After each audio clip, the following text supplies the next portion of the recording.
Welcome to the Wise Fiduciary Podcast. I'm Marta Hurst. If you're a plan sponsor, committee member, advisor, or an executive responsible for a retirement plan, this show is for you. Season 5, we are talking about the fiduciary red line, the moment where it feels like you're doing the right thing, but you're not. It's where industry standard stops being safe and where routine decisions quietly become exposure. So each episode, we take one decision point, examine it closely, not from a sales perspective or marketing perspective, but from a fiduciary one. Because most plan failures don't begin with bad intentions, they begin with comfort. So let's define the red line. Today, we are talking about one of my favorite things, pooled plans and shared responsibility. PEPs are out there everywhere now, so I hope everybody is familiar with a pooled employer plan at this point. If not, we have a lot of really great resources on our channel, so hopefully you can get yourself up to speed.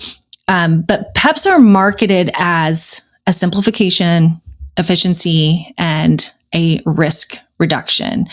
But it's a dangerous assumption to think, well, we joined a PEP, so the fiduciary burden is largely gone.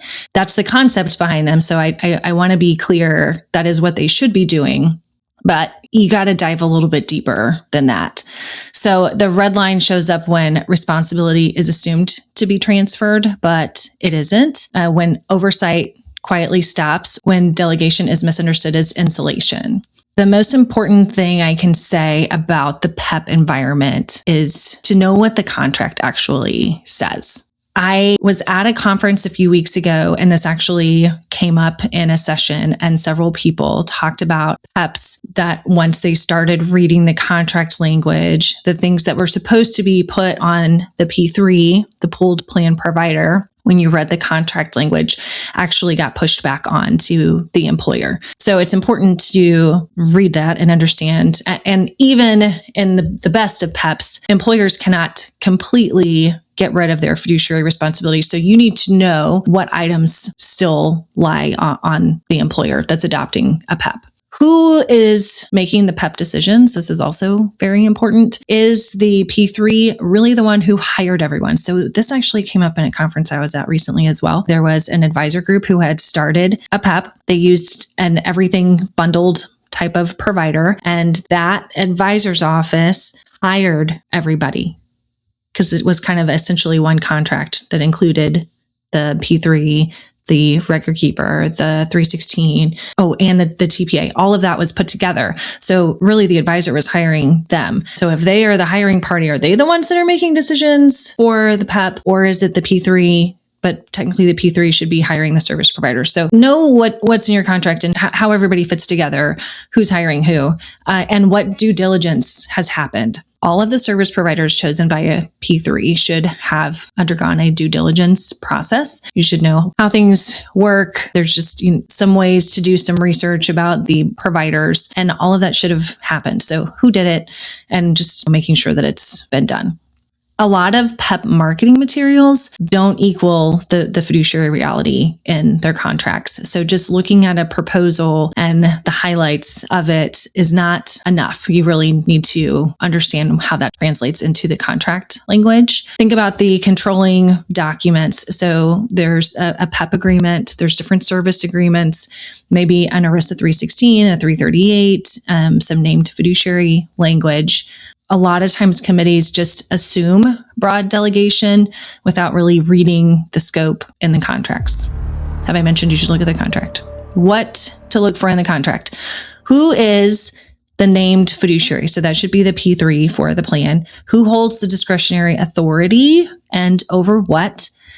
What decisions are explicitly carved out to the employer, so to the adopter of the PEP, and then termination rights and exit responsibilities. So these are all kind of high level things. Today's red line: joining a PEP does not eliminate employers' fiduciary responsibility. Signing the contract itself is a fiduciary act, and failure to understand the delegation is a failure of prudence.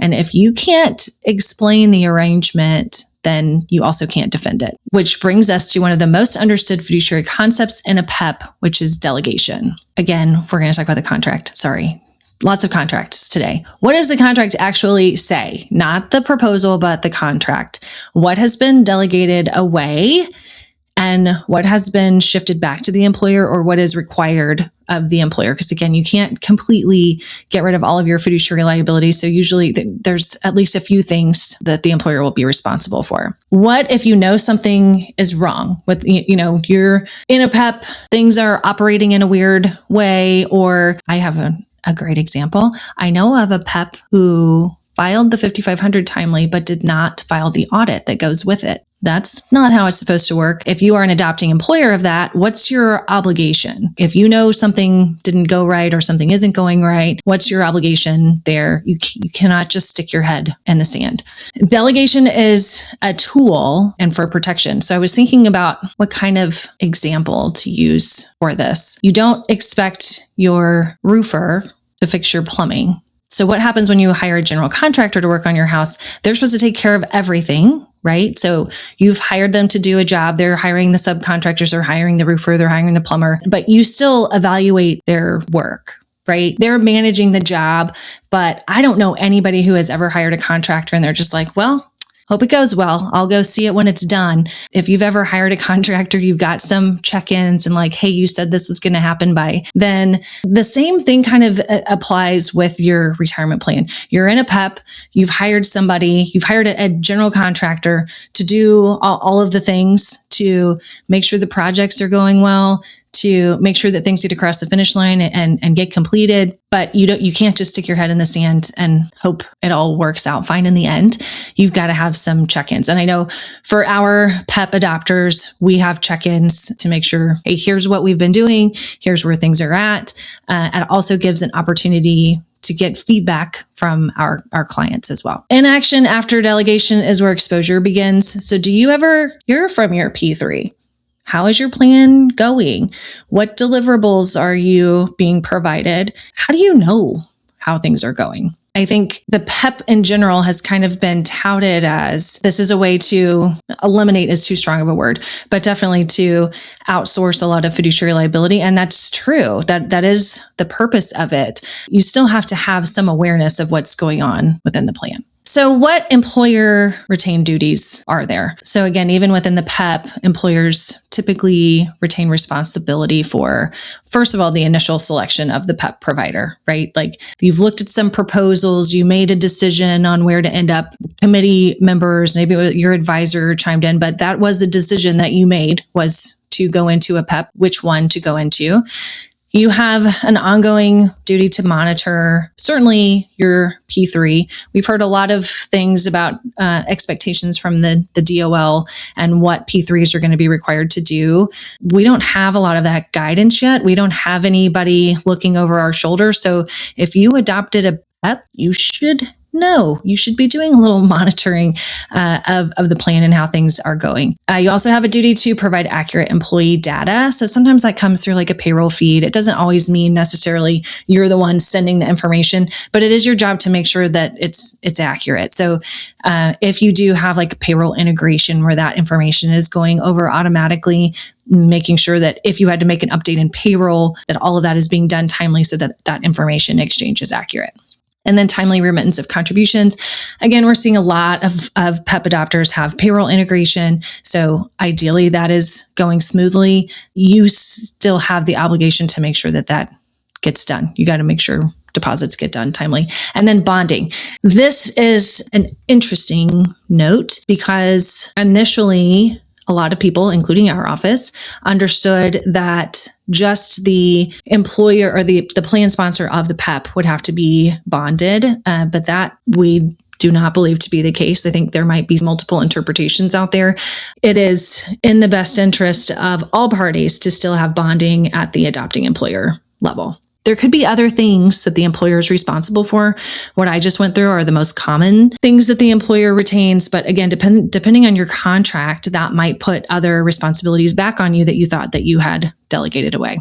So some red line moments to think about. Employers assume that they are hands off once they're onboarded. And I've had prospects or even new adopters to our PEPs Maybe I had a meeting a couple weeks ago.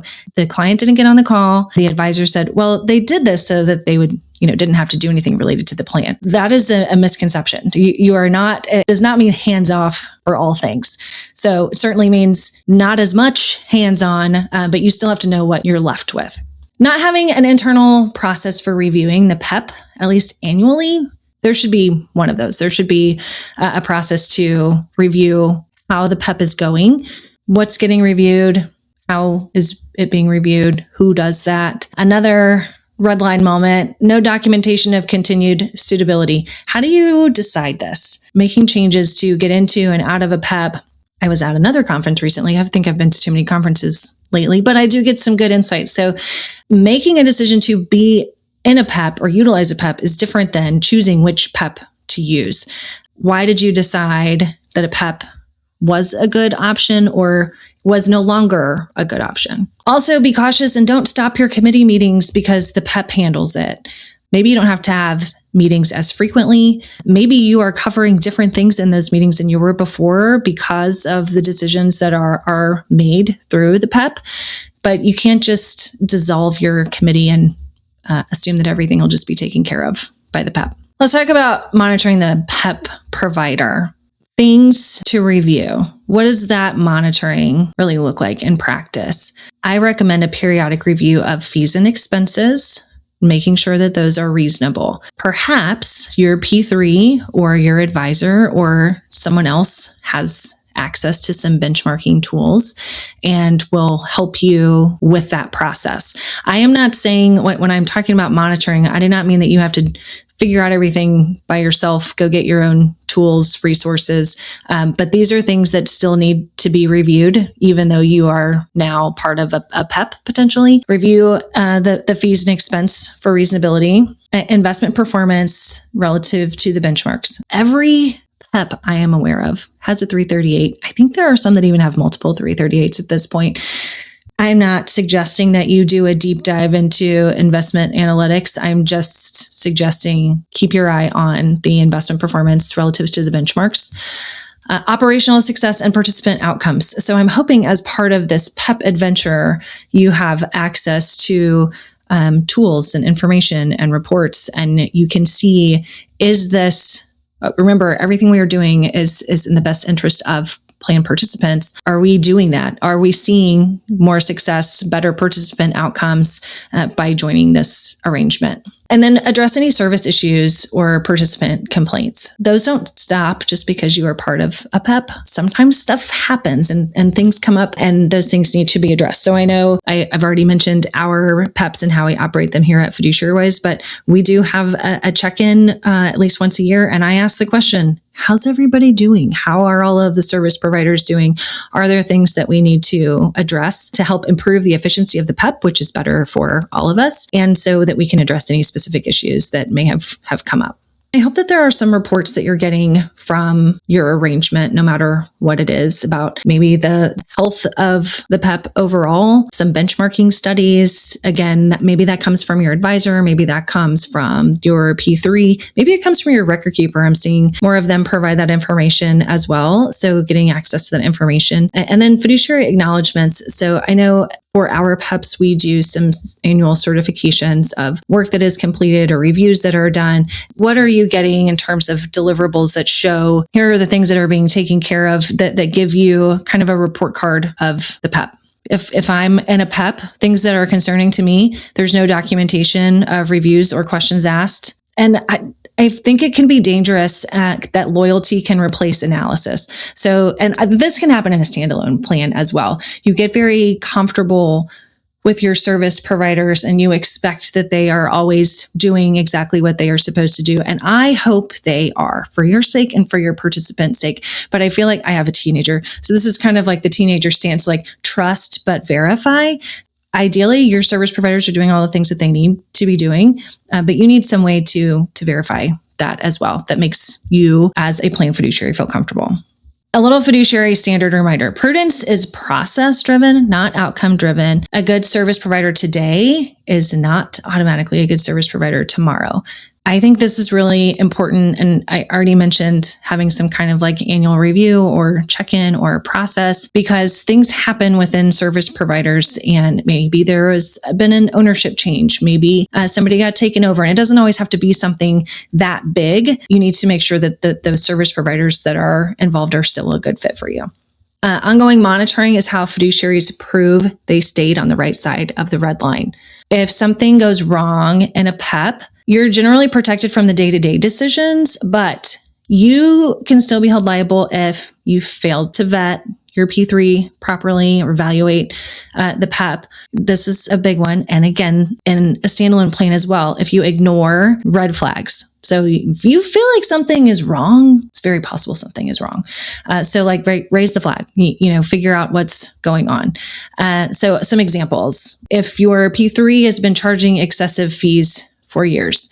There was a fairly recent lawsuit related to a large MEP, not a PEP. The same concept applies. The service provider who set it up and was doing a lot of the other functions, they were charging a lot of money for a lot of years. I spoke at something recently with an attorney, and she said, I was kind of fascinated to see some of these adopting employers weren't on the hook for some of this as well, because again, you're outsourcing a lot of this, but you still have some responsibility to look and know that you're not way out of whack. If you're an employer that never reviews or does any benchmarks, that is a risk. So you need to make sure this should be a much easier process to evaluate a PEP than to work on your standalone plan. That doesn't mean that you just get in a PEP and forget everything altogether. So PEPs can be effective. They can also create false confidence. So make sure you're not just assuming that responsibility is gone. You're not reducing oversight. You don't quit asking questions. Make sure that, you are still involved and engaged. Again, maybe it's not as many meetings every year, but it's still important that you understand the arrangement that you're in, have some idea of how that's going. So the risk isn't joining a PEP. It's forgetting that ERISA still knows your name. So read the contract. Know what is being delegated and what isn't, and who is responsible for what, and stay heads up. So here is the homework for this episode. If you want help evaluating PEP options, reach out to us. Yes, we are biased, I admit, but we're also good at contract language and looking for conflicts of interest. So I actually have a huge spreadsheet where I keep any PEP proposal I've gotten and document who the different service providers are. If we see conflicts of interest, what's the average plan size of the adopter? Because that kind of gives you an idea of what types of entities go into those PEPs and the marketing strategy behind them. We've got some people in our office who are very great at contract language. So we are happy to at least provide you some insights on those. If you're already in a PEP, do some digging. Did that contract really shift all the liability that you expected it to? What are your obligations? And how do you plan to monitor your PEP going forward? So thanks for listening. If today's episode raised questions about your plan, I hope it did. That's the point. Fiduciary responsibility is not about checking boxes. It's about understanding where the red line actually is. If you want to continue conversation, please follow us on social media for ongoing insights and commentary. And if you need clarity about your own plan decisions, schedule a time with our team at fiduciarywise.com/scheduling. Until next time, stay thoughtful, stay disciplined, and know where your red line is.